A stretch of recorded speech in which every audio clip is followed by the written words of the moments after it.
Now on the CTV News at 5. Big growth for Lethbridge's home building and commercial sectors. Plus, why Lethbridge is getting rid of standing policy committees. And the Community Foundation announces a new one-time grant program. Telling your stories. CTV News Lethbridge with Jackie Scantlebury. Good afternoon. Thank you for joining us. Lethbridge's commercial and industrial sector is growing rapidly, but experts say it needs more development to keep up with demand for limited spaces. Quinn Keenan tells us more. More businesses and entrepreneurs appear to be setting up shop in Lethbridge. According to Avis & Young, retail vacancy was less than 1% in the fourth quarter of 2025. Industrial vacancy was a little higher than 3.5%. Been a lot of activity that's ramped up over the last year. So 2025 heading into 2026, we've seen, a lot of existing vacancy being leased or sold, repurposed, redeveloped. Demand will likely keep vacancy low for the foreseeable future. Upcoming projects like the multi-development project on the west side may not do much for vacancy, as many of those spaces are already sold. There is some spec development work going on in the city, in different areas of the city. So there is some additional vacancy that will pop up throughout different areas of the city, but primarily what's being constructed is already pre-leased. Lethbridge will need more than just commercial development to continue its economic growth. A recent study released by Economic Development Lethbridge says the city needs almost 11,000 more housing units by 2045. 10,500 housing units will be needed by 2045, which, while it does sound like a really high number, we also have 20 years from now, between now and 2045. And based on the strong housing starts we've seen the last few years, I think that just shows continued opportunity for investment and growth in the city. The report says Lethbridge has seen faster growth than many mid-sized cities. 2024 saw the city grow by 4.16% to just over 111,000.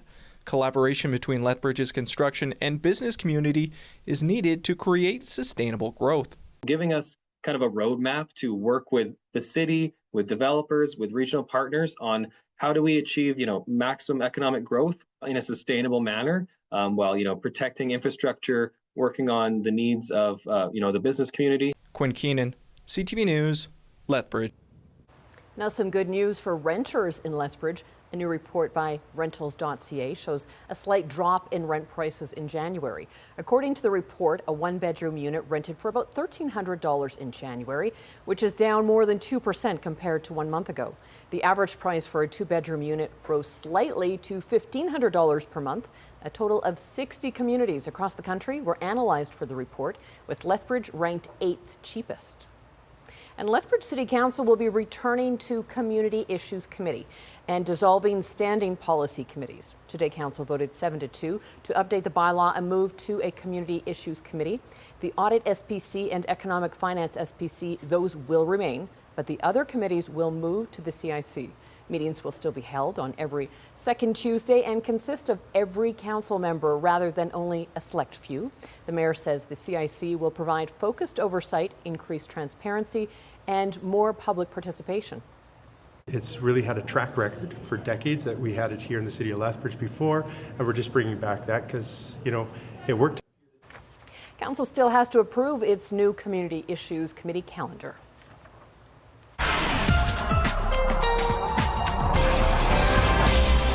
Danielle Savoni is here with our first look at the forecast. And Danielle, you may want to even just take a holiday this week by the look of the weather we're getting. I mean, then I could benefit from this lovely weather, but also I'm not needed as much over these next couple of days because there's not a whole lot of weather to talk about. If you liked yesterday and you like today, then you're going to like the next couple days as well because the weather is pretty standard here. Rinse, wash, repeat. Okay, radar and satellite showing you the jet stream is over central Alberta. We're under a ridge of high pressure. We also have a consistent wind out of the west. 65, so it's on the windy side. We talked about that for today. 65 was the max in Pincher Creek, closer to 60 in Lethbridge and just over 30 in Medicine Hat. But this is what it's doing to temperatures. It's 10 in Brooks, 9 in Medicine Hat, 5 in Pincher Creek, 8 in Lethbridge. More warmth to come. We'll talk about that coming up, Jackie. Whoa, okay, thank you. Well, the Lethbridge Police Service is asking for help identifying a suspect in a sexual assault case. In August, officers received a report of a 2023 sexual assault involving a 15-year-old girl. The victim told police she had been sexually assaulted by an unknown male at a home. Police say the man went to the home to meet a 34-year-old woman who lived there and believe the suspect is an acquaintance of that woman. The man is described as 6'1" with a dark tan, blonde hair and brown eyes. He has multiple tattoos and may have ties to the Red Deer area. Anyone with information is asked to contact police. And the Pincher Creek Emergency Department will be temporarily closed tonight as crews complete electrical upgrades. Alberta Health Services says the ER will close at 6 to midnight this evening. During the closure, nursing staff will remain on site to assist any patients. They will provide first aid where needed and refer patients to other care facilities in surrounding communities. Other services at the site will not be impacted by the emergency department closure. Doctors are once again warning about the dangers of AI and misinformation when it comes to health advice. Some patients are turning to services like ChatGPT before consulting a doctor to try and self-diagnose. Now, a new survey finds that it can be harmful to their health. With more on that, here's CTV's John Venevalley-Rao. Here's what you can do using ChatGPT. Online, there's long been plenty of hype. ChatGPT is now better than your doctor. About how AI chatbots can diagnose medical problems. A quick consult that's free and easy. Honestly, I think it's really good. I would place a lot of trust in the answers it gives me. But the Canadian Medical Association sounding the alarm, warning consulting an AI for medical advice can be dangerous, especially if a patient delays or skips seeing a human doctor. I would suggest that they need to be extremely curious and cautious, and that the best is still to see their family physician or primary care provider or specialist. In a new survey of 5,000 Canadians, around half said they'd consulted with either Google AI or ChatGPT for health information. But the survey also found those following AI health advice were 5 times more likely to report health-related harms compared to those who didn't. Harms tend to be delay in diagnosis or side effects from the treatment. I think it's pretty good at some things, but there are some inaccuracies. Some are concerned patients are turning to AI chatbots because of the shortage of family doctors. In fact, more than half who got information online said they had to because a walk-in clinic or doctor weren't available. But experts say an AI can confidently state something untrue and lacks a full patient history. AI doesn't know them as a full person in their context, whereas I do as a family doctor. I know that they actually had this other symptom last year that they forgot to mention to AI. And it turns out many are skeptical of AI responses. Only 1 in 4 in the survey say they trust it to provide accurate health information. John Venevalley-Rao, CTV News, Toronto. Meanwhile, a concerning trend is emerging on social media platforms owned by Meta. Many Facebook and Instagram users have had their accounts suspended after being accused of posting inappropriate material. The CTV's Pat Foran reports that's led to huge losses and frustration. It's something I rely on so much for getting new clients. Jennifer Gaskell of Whitby runs Pink Palm Travel, a business she has grown over the past 5 years using Instagram. That's how I grew a lot of my client base, which is part of the reason why it really stings to have it be suspended right now. Last summer, Gaskell was stunned when her Instagram account was suspended for having inappropriate content, something that made no sense to her. It was flagged for the reasons that they gave me were absurd. It was like nudity, for example. I immediately was shocked. She contacted Meta to say there must be a mistake and to have her account reinstated, without success. There's been really nothing but silence from Meta on this. It said that was banned, right? Suspended. Yeah, the San Sivaraj of Scarborough had an Instagram account for 10 years with over 1,000 followers. It was also suspended due to content violations. He has no idea why, and he also can't get it restored. Honestly, I just want my Instagram account back because I feel that I shouldn't lose it for something I didn't do. With Meta, they use automated systems to detect policy violations, and sometimes these automated systems can make a mistake.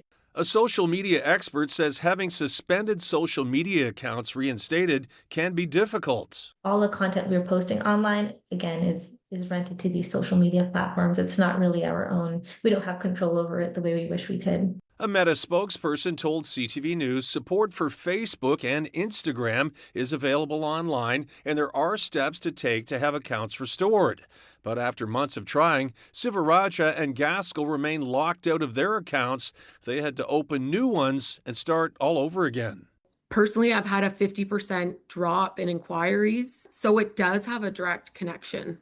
Pat Foran, CTV News. Closer to home, the Community Foundation of Lethbridge in southwestern Alberta has announced a new one-time grant program to celebrate its 60th birthday. The program will award 10 Diamond Anniversary grants of $6,000 each to support community celebrations across the region. The grants aim to build and strengthen communities by supporting free and inclusive events that bring community members together to celebrate. The foundation was established by the Act of the Legislative Assembly in Alberta in 1966. Applications will be accepted until March the 31st. It is time for our first break, and that means Danielle is back with a 5-day forecast when we return. Plus, Alberta researchers may have found hope in the fight against aggressive brain cancer.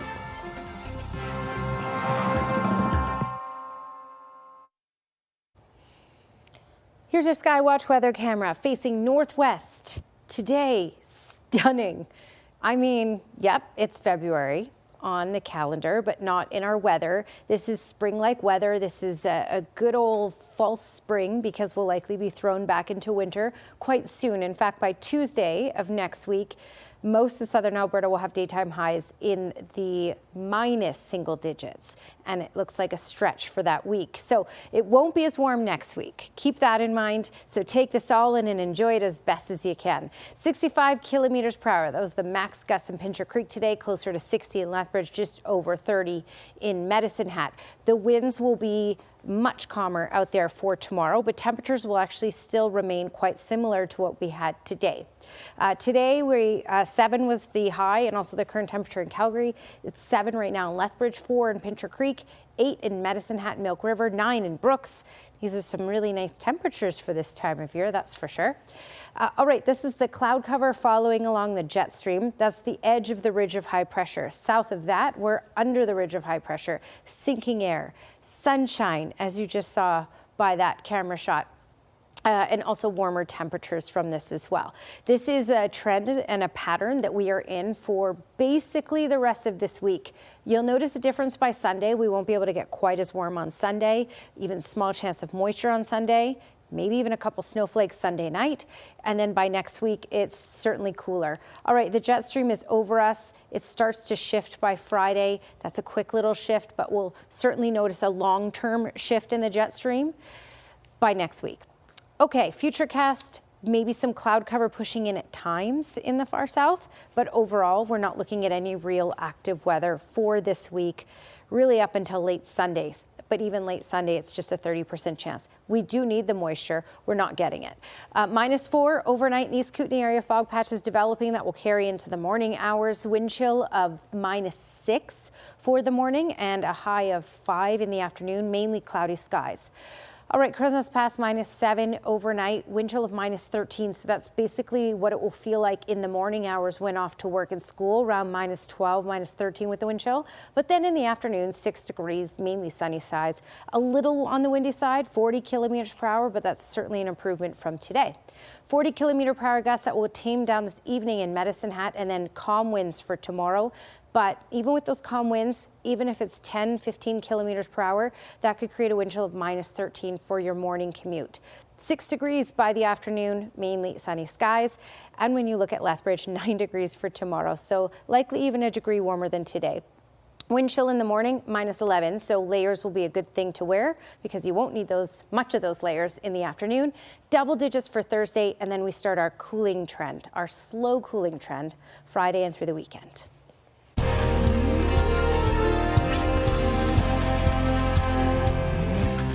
About 1,000 Canadians every year are diagnosed with glioblastoma. It's an incurable aggressive brain cancer, but as Kevin Green reports, University of Calgary researchers may have found a way to extend the life of people diagnosed with it using a common vitamin supplement. Edward Waldner was diagnosed with brain cancer in 2024 after months of declining health, which eventually sent him to the emergency room in Lethbridge. And so I did a CAT scan in Lethbridge, and the doctor came back, and he entered the room, and I knew it was bad. It actually couldn't get much worse. Waldner has glioblastoma. Unfortunately, it is the most aggressive brain tumor in adults, and up to now it is an incurable disease.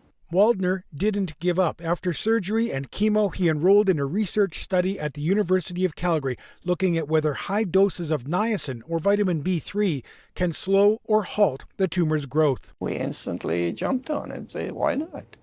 Let's help out with the study. You know, if it helps me, it can help somebody else. So I think it's helping me. Researchers say the preliminary results have been very encouraging. Whereas in untreated subjects, 5 of 10 would progress over a 6-month period. In the context of niacin treatment, this was reduced to 2 of 10. Glioblastoma shuts down the body's immune response to the tumors. High-dose niacin appears to reawaken it. And while encouraging, the results are preliminary, stage 2 of a 3-stage trial. This interim analysis is hopeful that more patients are going to benefit from niacin. We cannot extrapolate overall survival yet. While the researchers guard their expectations, Waldner's family believes being in the study has extended and improved his life. It's a joy. It's a joy to find this. You know, every day we're blessed to still have him, and it's thanks to this. Researchers are still enrolling more patients into the study with a goal of having 48 undergoing the niacin therapy. Kevin Green, CTV News, Calgary. Still ahead on the CTV News at 5. We have the latest on Canada's medal count at the Milano Cortina Winter Games.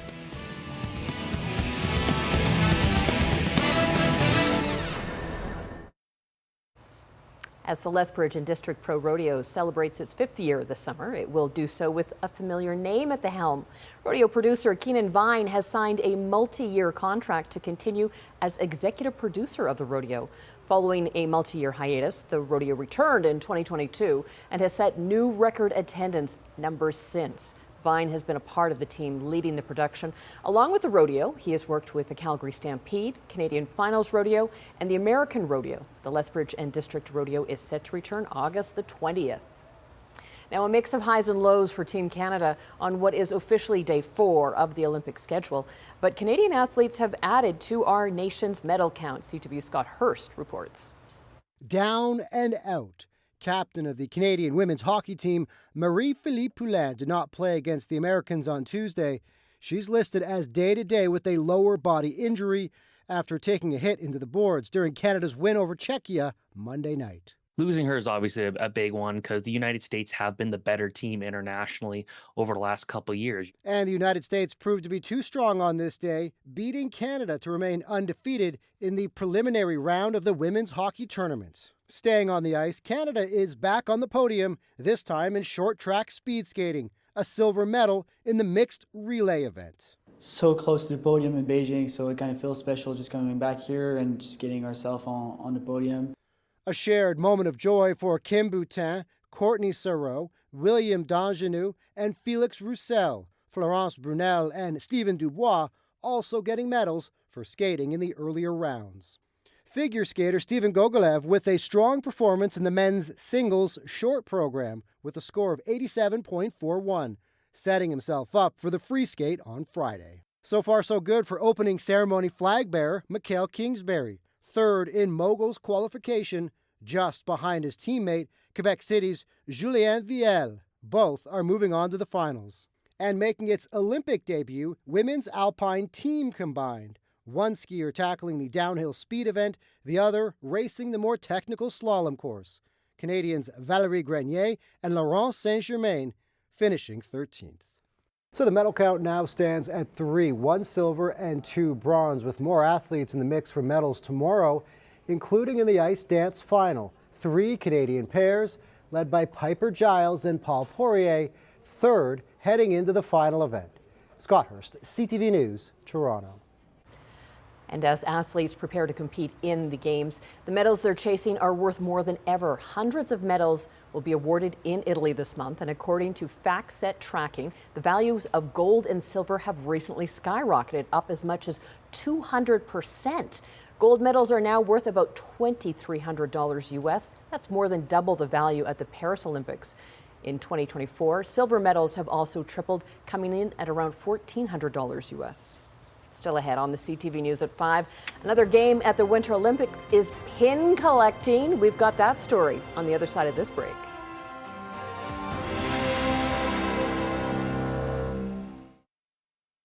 It's not an official Olympic sport, but it is nearly as intense as any on the field of play. Pin trading is a serious business at Milan's Winter Games, drawing long lines, serious collectors, even some broken hearts. Garrett Barry reports. An Olympic morning in Milan means, of course, competition. To these victors, the spoils, an exclusive city pin.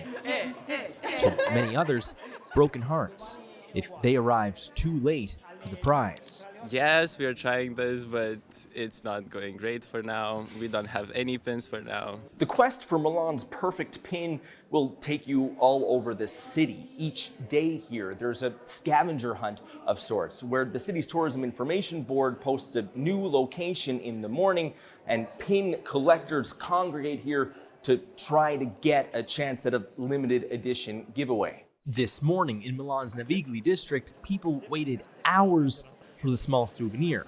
Well, they're giving them out and it's kind of a hunt for them, so it makes it fun. Because I live in Milan, quindi I want these pins, all pins. I love pins. I don't know, I love putting them on my clothes and it's an easy accessory. Some have been doing this for decades. Meet Thomas Rondi, a pin collector for 14 Olympic Games running, with the hardware to show. It's really interesting. People have so much fun at it, and it's not really official yet for the Olympics, and we're in a club called the Olympin, and we're trying to literally get it part of the Olympics officially. You'll find him anywhere in this city, always open for pin trading business. Even CTV anchor Heather Butts got in on the action. This is the Paralympic Winter Games from Vancouver 2010. The deal done. We'll do that trade, and then you trade, and then you have fun, and you say thank you very much. But there's more business to do. Rondi says each Olympic city starts a little cold, but towards the end of the games, it's a full-on frenzy to get your favorite pin while you can. Garrett Barry, CTV News in Milan. Thank you for sharing this time with us. Now here's the early edition of the CTV National News.